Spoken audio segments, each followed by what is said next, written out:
Hello, today I want to move on to another print that combines woodblock with lino, and this print is going to be a little bit more complicated. So this episode is all about how I'm going to line up my first two blocks of this 4-block print.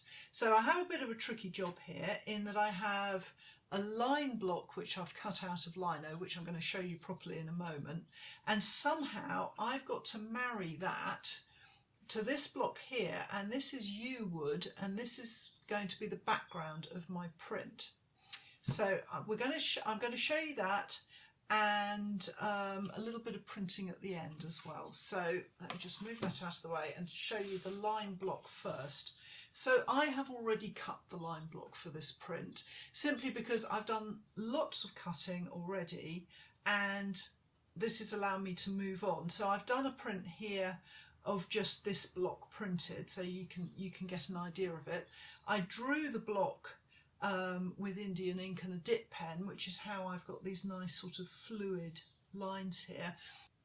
If you'd like to see me cutting this particular block, there is about an hour of me cutting in detail on IGTV on my Instagram channel, and that's at Laura Boswell Printmaker.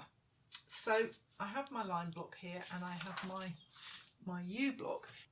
So when it came to deciding how to line these blocks up, I had a bit of a chicken and egg situation because I needed to decide where to start, which block was going to be put in a permanent position and then which block was going to be married to that block.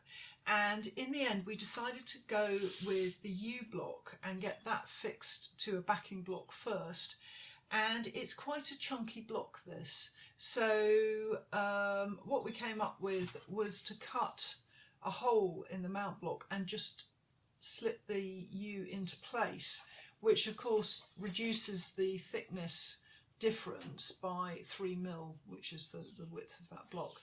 Now, if I didn't have Ben and his handy jigsaw, then I could stick this block, this wood block, to the backing and it would still work. It would work, but it's not going to be as convenient when it's 3mm higher as it is at this height. So that kind of made the decision for me. So the way I went around positioning things was to go to my registration device and put my block in, and using a piece of plastic. This is mylar. It's quite thick stuff. I had it knocking around the studio and I used it to print the block onto the back here, and you will have seen in other videos, and I will put the episodes that you need to look at in the notes at the bottom of the page, but what I'm doing is I'm going to offset this print onto another block, and there's a whole section on that I can show you. So I was using this mylar, but I have sanded it so that it's taken a good print, and this is water-based ink here, so I've inked up my block with water-based ink and I've taken an impression, and then all I did was to remove that backing block and get myself a new backing block which I put into place. And then while this was still wet, I simply rubbed it down and produced an impression on a new black backing block. So taking the impression from that wet print on the mylar plastic left me with my backing board with an impression from the yew block. And the other thing I did was take a ruler and just put in the horizon line. If you look at this print here of the yew block, you can see where there's a crack in the wood, there's quite a nice horizon line there. So I wanted to make sure that I got that straight. And once I had that, I took my line block and I just popped it down and took an impression of that line block onto tracing paper. There's no lining up with the tracing paper, this is just for information. And now I'm going to use it to line up, because this allows me to go onto the backing block and work out where the line block needs to marry, especially with that horizon line. So I'm just working it out, and I'm looking at things like where the block is down here. Now I'm going to have to trim this block, and I'm going to show you how I'm going to work out which bit to trim at the end of this film. So keep watching if you want to see that bit. And I'm looking here to see that everything is okay. That's looking good to me, so I'm going to pop that into place and stick it down with some tape.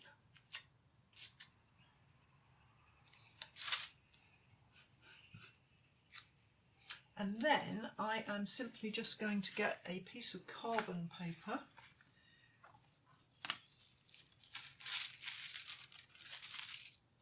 and pop it under tracing.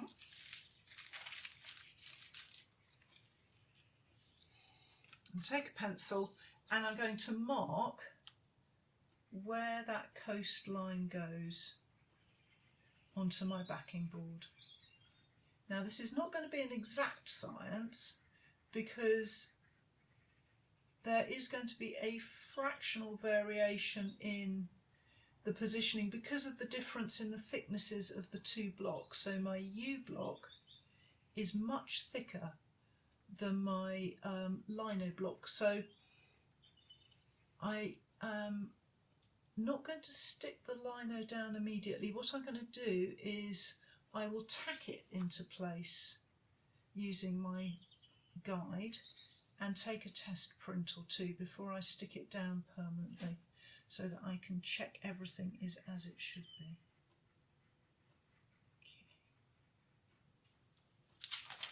So I just want to check I've got that headland in place. So you may have noticed,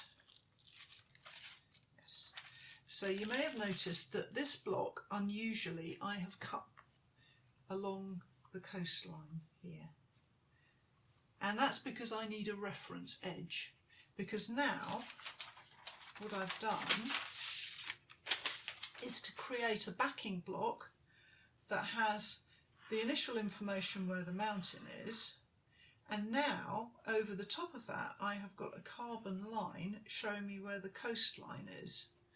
And that means that I can then pop that block down, and because I've cut around the edge I can line it up and tack it into place and take some test prints just to make sure that I'm happy with the precise position before I tack it down, before I put it down permanently. So once I'm sure I know what I want and where it is, I'll stick that down. But I have done a little bit of testing first because I needed to see if this would work. And I just wanted to show you a couple of things. First of all, I don't get it right all the time. And you can see here is my initial block, and these outlines show all my fumbling about for positioning.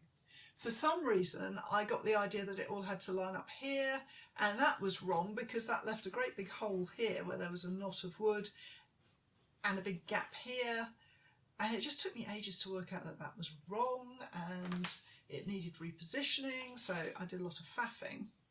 And the other thing that I wanted to show you actually was, if I show you here where I'm a lot happier and I've got it kind of right, have a look at the difference between the two printings of the U block. And this U block, I'm much happier with the detail compared to this U block here. Now, I did a film in this series about how different tools would create a different effect when you rub if you use them to rub the back of the print. So barons, spoons, stuff like that. This was actually rubbed with the wooden spoon that worked so successfully on the previous print, on the roof shingle rookery print. But on the yew, which is a harder wood and the grain is much lower down, it was quite clumsy. This, on the other hand, is a lovely delicate print and it's got loads of detail in it, and that is simply my hand. I just used my hand to rub the wood to take the impression, and it produced a much better print. So when I come to print these Artist Support Pledge prints to sell, I'm going to be using my hand to take the impression because it's much more effective. So I thought that was quite interesting. After all that messing about and finally deciding where I was going wrong and getting my head around things, because I by no means get things right the first time, I would not like you to think that. Well, I would like you to think that, but it's not true. I finally ended up with a positioning that I was happy with. And you can see there's quite a lot of adjustment to make there. So I'm going to have to lose all of this wood here, which is excess. And I have a little height there, so I could take the block down so that it disappears into the foreground here. So there's a little bit of work to do there. So I'm going to show you how I'm going to work out which bits of that yew I need to cut away. So I've gone off camera and I've had a bit of a faff around in some test printing, as you can see here, and I have positioned my line block so that it is now married up to the yew block and everything is in position. So the next thing is to work out what parts of the yew need to be cut away, because I certainly don't want any of the woodblock printing down here. So what I'm going to do is to put my line block back into my registration device. If you're interested in the registration device, we have a whole playlist about this gizmo that we sell. We make them for tabletop printing and for use in a printing press, and we also make them to size to order. So if you're interested in it, have a look at that playlist. So I've also got my piece of plastic mylar there, and I've washed off, it's stained a little bit, but I've washed off the yew block because I'm going to print the line block onto the plastic. And I've got some water-based ink here ready for that.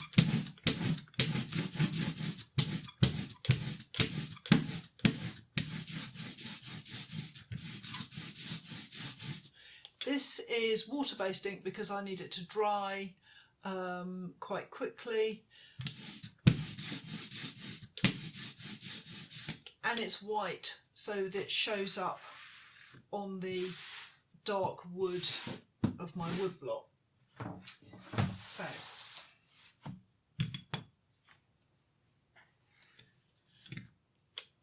feels quite weird to be inking up a line block in white, but it is going to do the job and make it nice and clear for me to see where I'm cutting.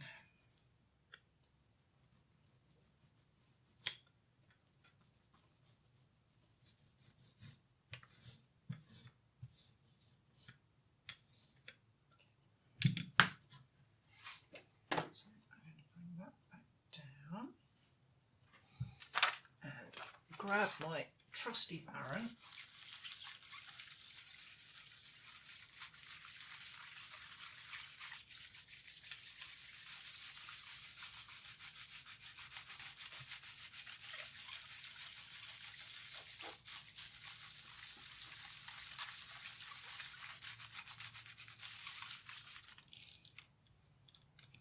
Let's have a look, see how we're doing.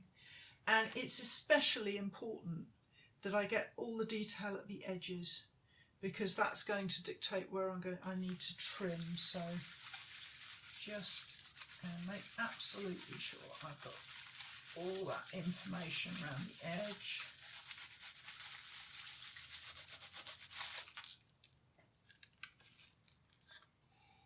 And then to be just careful not to shift anything.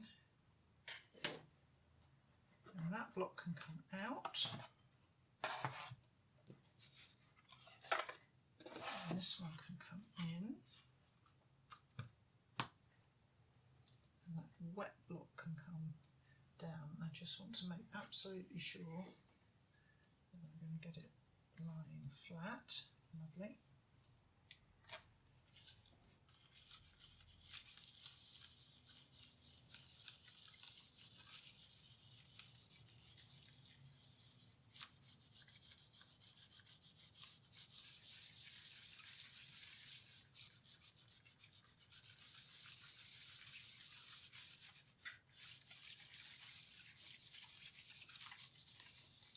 And again, I just want to make absolutely sure that I've got those edges down, because that's the information that I need.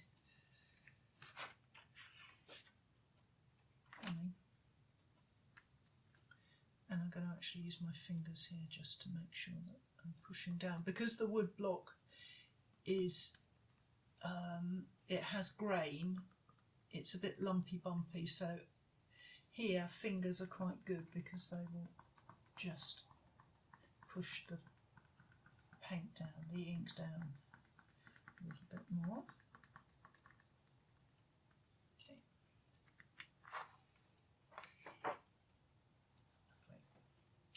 Okay, and I'm nearly there. I'm not worried about the peninsulas and the little island, the rocky bits. It's this coastal line that I'm worried about. So I was taking a little bit of faffing, but it's worth it so that I have the detail that I need to make the cuts that I need. So in the next film I'm going to show you how to cut this hardwood accurately. There we go.